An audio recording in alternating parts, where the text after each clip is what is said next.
everything about this amazing home has been defined by this spectacular location. Oh, you bet. We are in Gerringong, 2 hours south of Sydney, and 50 metres, Joe, from one of the best point breaks in New South Wales. You're a big fan, I know. But listen, don't let this enormous concrete structure fool you. This home is actually part of a very clever disappearing act. Yeah, quite right. Most of it is underground, and that's why it's called the bunker house.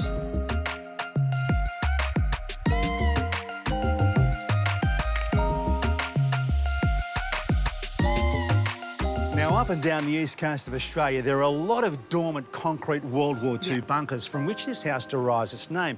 The other thing to remember, it's a sloping, very public exposed site. It certainly doesn't feel like that, though. I mean, I'm standing here on the upper level with you. I'm looking at the neighbour's home, and there's nothing about this house that impinges on their views at all. Yeah, it's low profile, it's sleek, and that was a big tick with council in getting approval. The other thing that's quite unusual is that we're at the top of 3 levels, and we've got a swimming pool. Well, that actually has a few architectural and engineering benefits as well. Thermally, it helps insulate the lower levels. Structurally, it's formed with an upturned beam, helping hold the house up, and it's providing privacy from the street. See, I love that you ticked off all the architectural advantages for that. See, I just look at this, and I have a feeling that we're about to walk into literally the ultimate entertainer's dream. Well, that ticks a few boxes as well.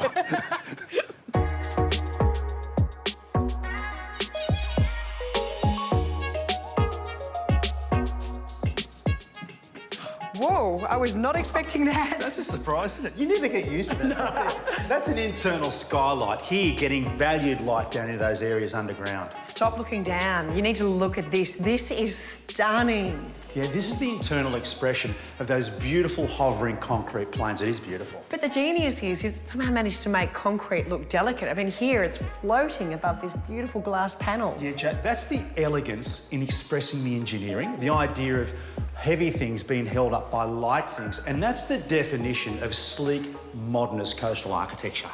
So, Pete, the idea of living this close to the water is a dream scenario, but it does come with certain considerations. Oh, big challenges. Every material decision you make has to be weighed against Mother Nature. Salt eats everything except for concrete. Here, waterproof concrete. So this will be here for 200, 500 years to come.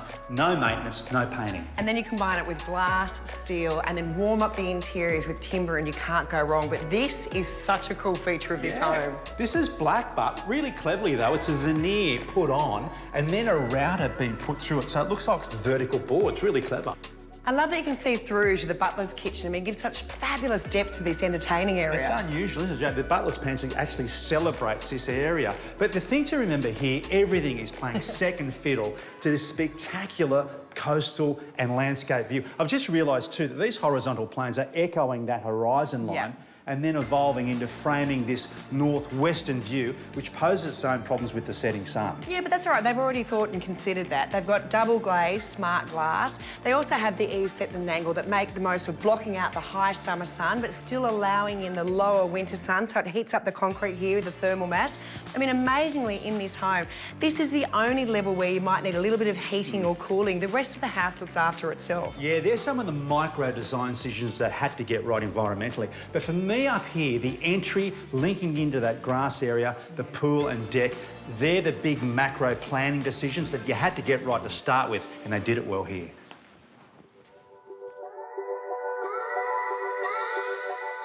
Down a level, and the open planning gives way to more intimate scaled-back spaces. Now, we're going to go explore all those sleeping areas, but honestly, Pete, even if you had every room on this level full of people, you actually have space to sit them here in front of the television because of this. It's so clever. It's a modern take on the old-fashioned bay window, isn't it? But here, we get the greenery onto the Pacific Ocean. I'm not moving.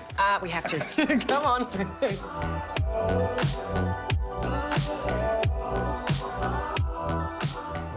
This semi-subterranean hallway is really quite beautiful, and it's still got a lot of natural light thanks to that internal skylight walkway above. But I note here, they've run the routing joints horizontally as opposed to in the kitchen. Now that puts emphasis back on the length of the space. Had they run vertically, it would feel more compressed. Now, there are 7 bedrooms in all over 3 levels, each with their own ensuite and each with their own bit of beautiful design flair.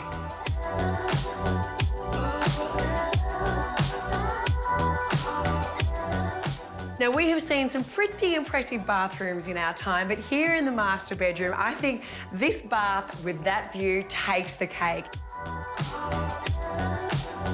Down one more level, and this is the bunker, completely subterranean. And completely self-contained. It's an apartment that you can actually block off from the rest of the house with these sliding doors. Now, Joe, I've noticed one way they've kept the overall cost of this seemingly extravagant build down is there's real logic in the planning, and all the walls are kept straight with the structure.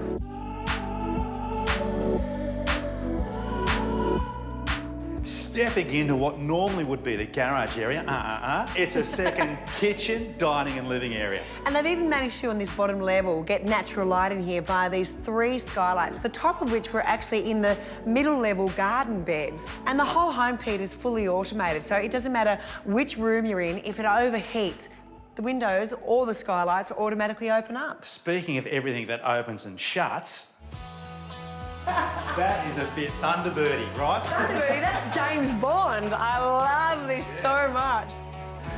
The bunker house built over 3 levels, and while conceptually its roots are subterranean, above ground it really blossoms into this concrete coastal creation, really quite special. It is magnificent.